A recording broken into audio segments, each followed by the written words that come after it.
What if the biggest challenges of humanity, war, famine, and disease, are no longer our main problems? What if the next phase of human history isn't about survival, but about becoming something more than human? This bold and thought-provoking idea lies at the center of Homo Deus, A Brief History of Tomorrow, a book that explores the future of humanity in a world shaped by technology, data, and evolving beliefs.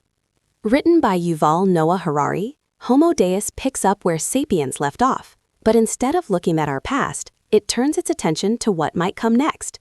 It challenges us to think about where we are headed as a species and what it truly means to be human in an age of rapid change. The book begins with a striking observation. For most of history, humans struggled with three major problems: famine, plague, and war. While these issues have not completely disappeared, humanity has made incredible progress in controlling them. Today, more people die from overeating than from starvation, more from old age than infectious disease, and more from suicide than war. This shift opens up a new set of ambitions. If survival is no longer the main goal, what comes next? According to Harari, the new human agenda focuses on three major pursuits: happiness, immortality, and godlike powers. Humans are no longer satisfied with simply living. We want to live longer, feel better, and enhance our abilities. Advances in science and technology are pushing us towards these goals, raising profound questions about identity, ethics, and the future. One of the central ideas in Homo Deus is the concept of humanism, the belief that humans are the most important beings in the universe, and that our feelings and experiences give meaning to life. For centuries, humanism has shaped our values, our politics, and our societies.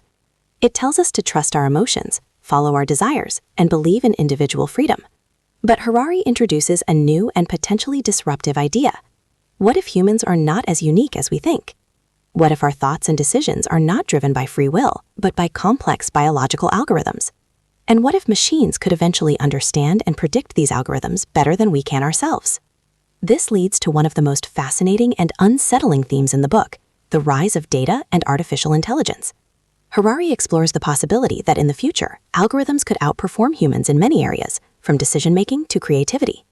Imagine a world where machines know your preferences better than you do, where they guide your choices in relationships, careers, and even health. This shift could give rise to a new belief system that Harari calls dataism. In this worldview, the flow of data becomes the most important thing, and value is determined by how much information you contribute to the system.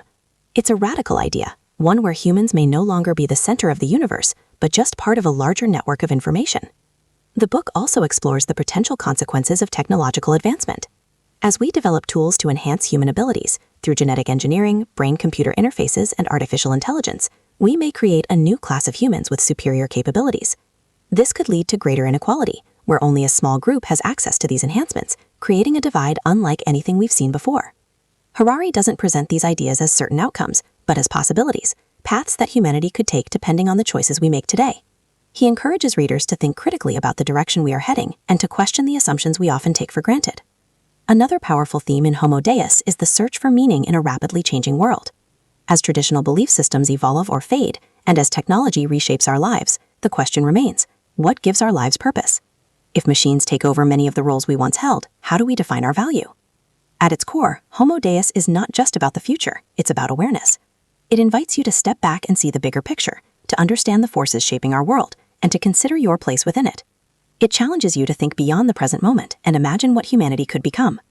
The message is both exciting and cautionary. We are living in a time of incredible possibility, where the boundaries of human potential are expanding. But with that power comes responsibility, the responsibility to guide progress in a way that benefits not just a few, but all of humanity.